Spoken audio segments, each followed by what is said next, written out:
Vladimir Putin បានកាន់អំណាចនៅរុស្ស៊ីតាំងពីឆ្នាំ1999 ឆាប់ៗនេះរាជការដឹកនាំរបស់ពូទីននឹងវាដាច់រយៈពេលដឹកនាំរបស់ Stalin ដែលជាអតីតប្រធានាធិបតីសហភាពសូវៀតដែលបានកាន់អំណាចអស់រយៈពេល29ឆ្នាំដើម្បីយល់ថាបរិះខ្លាំងពូទីនបានប្រើវិធីអ្វីខ្លះដើម្បីអាចក្តៅអំណាចនៅក្នុងប្រទេសរុស្ស៊ីបានស្អិតដូចជាស្គរតាំងម៉ែទោះបីជាច្បាប់រុស្ស៊ីអនុញ្ញាតឲ្យធ្វើប្រធានាធិបតីតែ8ឆ្នាំក៏ដោយដូចនេះយើងត្រូវឆ្លងពេលវេលាថយក្រោយបន្តិចហើយក្រឡេកទៅមើលពេលវេលាដែលរុស្ស៊ីកំពុងតែរញ៉េរញ៉ៃនិងអំពើពុករលួយរីកដូចផ្សិតបន្ទាប់ពីសហភាពសូវៀតបានដួលរលំនៅពេលដែលជញ្ជាំងក្រុងបេក្លាំងបានដួលរលំនៅក្នុងឆ្នាំ1989 Vladimir Putin ដែលមានអាយុ40ឆ្នាំកំពុងបម្រើការជាភ្នាក់ងារសម្ងាត់ KGB សម្រាប់សហភាពសូវៀតនៅអាល្លឺម៉ង់ខាងកើត2ឆ្នាំក្រោយមកសហភាពសូវៀតបានដួលរលំក្លាយជា15ប្រទេសផ្សេងគ្នារួមទាំងសហព័ន្ធរុស្ស៊ីផងដែរក្នុងផ្នែករបស់ Putin រុស្ស៊ីបានបាត់បង់ការគ្រប់គ្រងទឹកដីប្រមាណជា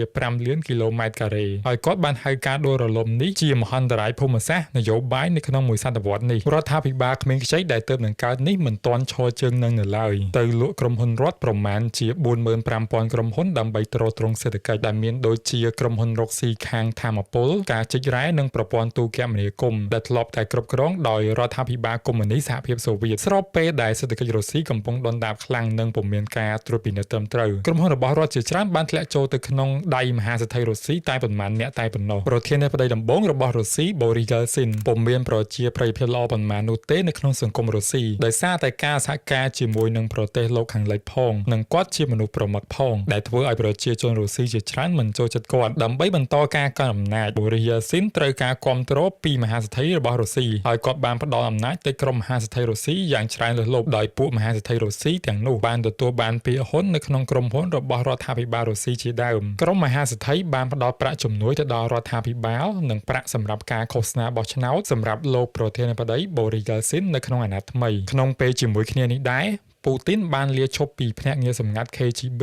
ដើម្បីក្លាយជាអភិបាលរងក្រុង Saint Petersburg ពូទីនបានប្រែអំណាចរបស់គាត់ដែលជាអភិបាលរងដើម្បីជួយទៅដល់មិត្តភ័ក្តិនិងគ្នារបស់គាត់នៅក្នុងវិស័យឯកជនដោយជួយពួកគេឲ្យធ្វើអាជីវកម្មរកស៊ីផ្ដាច់មុខគ្មានគូប្រជែងនិងអនុវត្តច្បាប់ដើម្បីបណ្ដេញគូប្រជែងចេញពីទីផ្សារដោយសារតែពូទីនចេះកាងកន្លែងរកស៊ីនេះហើយទើបពូទីនក្លាយជាមនុស្សដែលក្រុមមហាសេដ្ឋីចូលចិត្តមិនបងអង្គយូរពូទីនក៏ចាប់ផ្ដើមប្រមូលបណ្ដាញក្រុមមហាសេដ្ឋីរុស្ស៊ីមេខ្លោងក្រុមអក្រិតជនមន្ត្រីសន្តិសុខជាតិឬក៏អតីតមន្ត្រីភ្នាក់ងារសម្ងាត់ KGB ដែលគាត់ធ្លាប់ធ្វើការជាមួយខ្សែបណ្ដាញនិងបកពួកទាំងអស់នេះបានជួយជ្រោមជ្រែងពូទីនរហូតគាត់បានក្លាយជាមនុស្សដែលសំខាន់មួយនៅក្នុងសង្គមរុស្ស៊ីឆ្នាំ1999ប្រធានាធិបតីរុស្ស៊ី Boris Yeltsin បានតែងតាំងពូទីនជានាយករដ្ឋមន្ត្រីរុស្ស៊ីដែលគេមិនដឹងថាបានប្រឡូកចូលក្នុងឆាកនយោបាយតាំងពីពេលណាអំឡុងពេលដែលសហភាពសូវៀតទើបនឹងដួលរលំដែលស្ថានភាពមិនទាន់នឹងណនៅក្នុងតំបន់ឆែកឈ្នាដែលជាតំបន់ចង់បំបែកខ្លួនចេញពីប្រទេសរុស្ស៊ី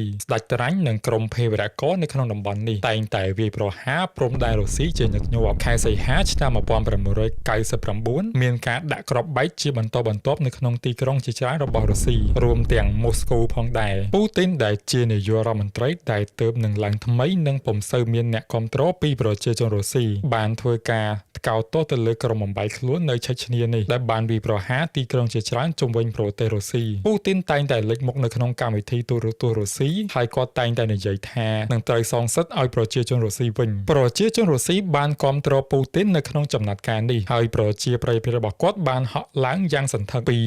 2% មុនពេលដែលមានការដាក់គ្រាប់បែកទៅ 45% បន្ទាប់ពីការផ្ទុះគ្រាប់បែកក្រោយមកអ្នកកាសែតមួយចំនួនបានរកឃើញថាភ្នាក់ងារសន្តិសុខរុស្ស៊ីមានជាប់តាក់ទងទៅនឹងការដាក់គ្រាប់បែកនៅទីក្រុងមូស្គូដែលព្រឹត្តិការណ៍នេះអាចជួយបង្កើនការគាំទ្រទៅលើបរិះខ្លាំងដូចជាពូទីនរដ្ឋាភិបាលរុស្ស៊ីបានបើកការស៊ើបអង្កេតនិងបដិសេធទៅលើការចោទប្រកាន់របស់អ្នកកាសែតបន្ទាប់មករុស្ស៊ីក៏ចាប់ផ្ដើមវាយប្រហារយ៉ាងចាស់ដៃទៅលើតំបន់ឆែកឈ្នាទីក្រុងក្រូស្នីដោយបានទម្លាក់គ្រាប់បែកទៅលើក្រុងនេះរហូតក្លាយជាដីរាបស្មើហើយមនុស្ស 80,000 នាក់បានបាត់បង់ជីវិតខែធ្នូឆ្នាំ1999លោកប្រធានាធិបតី Boris Yeltsin បានលាលែងពីតំណែងដោយសារតែបញ្ហាសុខភាពនិងគាត់ចង់បានការការពារខ្លួនគាត់ពីការដាក់ទោសផ្សេងៗនៅពេលដែលគាត់អស់អំណាចដោយនេះ ពូទីនក៏បានក្លាយជាប្រធានាធិបតីបណ្ដោះអាសន្នរបស់រុស្ស៊ី5ខែកន្លងមកនៅពេលដែលរុស្ស៊ីកំពុងធ្វើសង្គ្រាមនៅតំបន់ឆេឆនីពូទីនបានជាប់ឆ្នោតក្លាយជាប្រធានាធិបតីរុស្ស៊ីនៅខែឧសភាឆ្នាំ2000លោកប្រធានាធិបតីថ្មីរបស់រុស្ស៊ីវ្លាឌីមៀពូទីនក៏នៅតែបន្តកាងមុខរបររុស្ស៊ីឲ្យបកពួករបស់គាត់ដដែលតែក្រុមពួកមហាសេដ្ឋីនោះក៏ត្រូវស្ថិតក្រោមកណ្ដាប់ដៃរបស់បុរសខ្លាំងដូចជាពូទីនមហាសេដ្ឋីណាដែលគ្រប់គ្រងពូទីននឹងទទួលបានរង្វាន់អ្នកដែលមិនគ្រប់គ្រងនឹងត្រូវជំរុះចេញជាក់ស្ដែងមហាសេដ្ឋីរុស្ស៊ីម្នាក់ដែលតែងតែរិះគន់ទៅលើពូទីនរួមទាំងពាក់ព័ន្ធទៅនឹងគណៈបកប្រឆាំងនិងមានទ្រព្យសម្បត្តិច្រើនជាងគេនៅរុស្ស៊ីដែលបានមកពីការខាងរកស៊ីបូមប្រេងនិងឧស្ម័នធម្មជាតិត្រូវបានអាជ្ញាធររុស្ស៊ីរឹបអូសទ្រព្យសម្បត្តិទាំងអស់និងចាប់ដាក់ទ្រង់អស់រយៈពេល14ឆ្នាំពីបទកេងបន្លំលុយក្នុងការរកស៊ីប្រេងចំណែកឯក្រុមសិទ្ធិមនុស្សនិងក្រុមគាំទ្រសិទ្ធិសេរីភាពក៏មិនរួចខ្លួនដែរត្រូវបានពូទីនបង្ក្រាបយ៉ាងចាស់ដៃនៅក្នុងឆ្នាំ2012គ្រប់ស្ថាប័នព័ត៌មានទាំងអស់នៅក្នុងប្រទេសរុស្ស៊ីត្រូវបានគ្រប់គ្រងយ៉ាងតឹងរ៉ឹងដោយគ្មានទេពាក្យថារិះគន់សម្រាប់ពូទីនគឺមានតែឃោសនាអំពីបរិយាខ្លាំងដូចជាពូទីនដែលជាមេដឹកនាំរុស្ស៊ីយ៉ាងអស្ចារ្យរដ្ឋធម្មនុញ្ញរុស្ស៊ីបានសរសេរថាប្រធានាធិបតីមិនអាចកាន់តំណែងបន្តពីអាណត្តិបានជាប់គ្នានោះទេប៉ុន្តែมันបានកំណត់ចំនួនអាណត្តិសរុបដែលបុគ្គលម្នាក់ឈរឈ្មោះធ្វើជាប្រធានាធិបតីពូទីនបានធ្វើជាប្រធានាធិបតីបាន2អាណត្តិហើយនៅក្នុងឆ្នាំ2008គាត់មិនអាចឈរឈ្មោះធ្វើជាប្រធានាធិបតីបន្តបានទៀតនោះទេបើយោងទៅតាមច្បាប់របស់រុស្ស៊ីដូចនេះពូទីនបានឲ្យបកពួករបស់គាត់ម្នាក់បានឡើងធ្វើជាប្រធានាធិបតីហើយសម្រាប់គាត់វិញធ្វើជានាយករដ្ឋមន្ត្រីទោះបីជាគាត់ធ្វើជានាយករដ្ឋមន្ត្រីក៏ពិតមែនតែពូទីនក៏ជាមនុស្សម្នាក់ដែលមានអំណាចនៅក្នុងរដ្ឋាភិបាលរុស្ស៊ីយ៉ាងខ្លាំងក្នុងពេលនោះរុស្ស៊ីបានកែប្រែច្បាប់សម្រាប់អាណត្តិប្រធានាធិបតីដោយក្នុងមួយអាណត្តិផ្លាស់ប្ដូរពី4ឆ្នាំទៅ6ឆ្នាំឆ្នាំ2012និងឆ្នាំ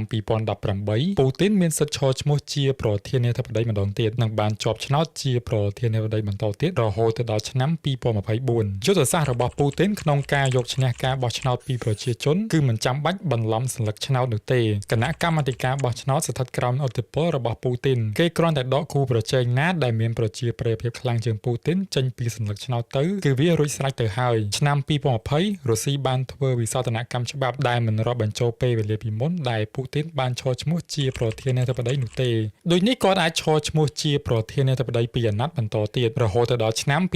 2036ដោយសារតែគណៈបករបស់ពូទីនមានកៅអីច្រើននៅក្នុងរដ្ឋសភានិងព្រឹទ្ធសភាដូចនេះការកែប្រែច្បាប់មួយចំនួនដើម្បីឲ្យគាត់បន្តឈរឈ្មោះជាប្រធានាធិបតីទៀតគឺមិនមានការលំបាកនោះទេចាប់តាំងពីឆ្នាំ2020មកពូទីនមិនត្រូវការភាពល្បីល្បាញនិងការប្រកួតប្រជែងដើម្បីបន្តកាន់អំណាចបន្តទៀតនោះទេពីព្រោះច្បាប់ត្រូវបានគេសរសេរឡើងវិញស្ថាប័នត្រូវបានគេរុះរើនិងប្រព័ន្ធនយោបាយត្រូវបានគេរចនាឡើងវិញដើម្បីឲ្យមនុស្សម្នាក់កាន់អំណាចជាអមតៈពូទីនមិនអាចដណ្ដើមអំណាចបានភ្លាមៗនោះទេតែពូទីនបានប្រមូលផ្ដុំអំណាចម្ដងបន្តិ